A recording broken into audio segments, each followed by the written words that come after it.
Hey guys, what's up? It's Mike. It's Dan. It's Double Chin News. What's up, guys? Can you imagine this happening to you? Let's Okay. say you're driving along and you're a law-abiding citizen. Never done anything in my life. Never done anything bad. And a cop pulls you over, so you think, okay, some traffic, minor violation. Turns out your brake light, went out. So, Tail light went out. Come on, such a typical mistake. I mean, you can't really, that's not a big deal. Yeah, you think not a big deal. I got my daughter in the car, I'm driving to school. But then what happens? Get arrested. Get arrested. Yeah. Dude got put in handcuffs. James Meyers, basically from North Carolina, it's the first time he ever got put in handcuffs. Yeah. And what is the reason? Well, this guy rented a videotape 14 years ago in 2002. Videotape. Video. VHS. Yes. They don't make those anymore. No, kids, if you're watching us, kids, you might not know what that is. So we're gonna put a picture of that for you right here. They will definitely not know what it is. They go into this machine here called a VCR. They don't know what, they think we're just saying random No, letters. we're gonna put some pictures up there for you so you can take a look. This is a VCR right here. It's like this big, it's made of plastic, there's a film, you put it in, there's a remote, and the videotape store doesn't exist anymore. For 10 years. Closed for 10 years.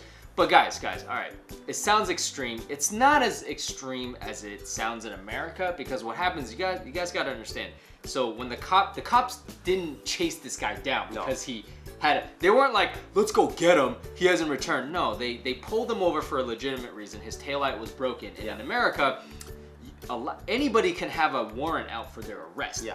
But no one would know unless you got, so like Mike, you could right now, you could have a warrant out for not returning your library books. I could. So and I probably do. And I probably do too.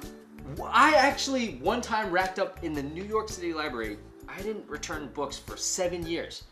Over $150. They should lock you up for that. They should. They could have. 7 years? They could. 7 years, dude. Yo, they could have locked me up for it. Yo, in Asian community, you're like the bandit right now. You're like top of the wanted list. Dude, so I went and like, of course it actually, I knew about it because the credit agencies were trying to collect on it.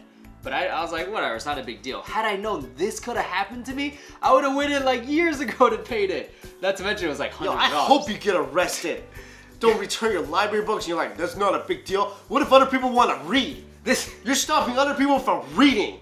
This just shows how like, this just shows how in America things could get into an extreme case, because basically what happens is I stole the books, or in this case, he stole the videotape because he borrowed it and never returned it. But come on, guys, it's an honest mistake. The police officers, he said, were really polite. They even let him drive his daughter, finish driving his daughter to school. But then they said that the daughter thought that the dad, I mean, she had to see his dad get taken away. I mean, that's kind of like, Daddy, what did you do? And it's like, it's okay, honey, I'll be back. The movie is Freddy Got Fingered, which I never saw. I remember that movie. You saw the movie? I didn't see it, but I remember it coming out. I never seen that movie because I'm not really into raunchy stuff. Yeah. And I remember it because the comedian was on MTV, and Tom Green, who was famous for doing like really stupid, slapstick, silly stuff, which basically that's what the movie was about. So I do remember the movie, but I don't remember seeing it. Yeah, anyway, so he actually heard about this incident and I think he tweeted about it or something. No, he called the guy. Yeah. So the comedian actually heard about it. He was like, this has got to be a joke. and he calls the guy and he starts singing to him and he's like, hey man, don't worry, I'm gonna try to help you out. So the comedian said that if the fine was not that much, he'll pay for it. But of course, the story was really funny. It made the local news media, now it's being spread around nationally. It's just crazy. It's just crazy. All right, guys, let us know your thoughts on this story. Thanks so much for watching. See you later.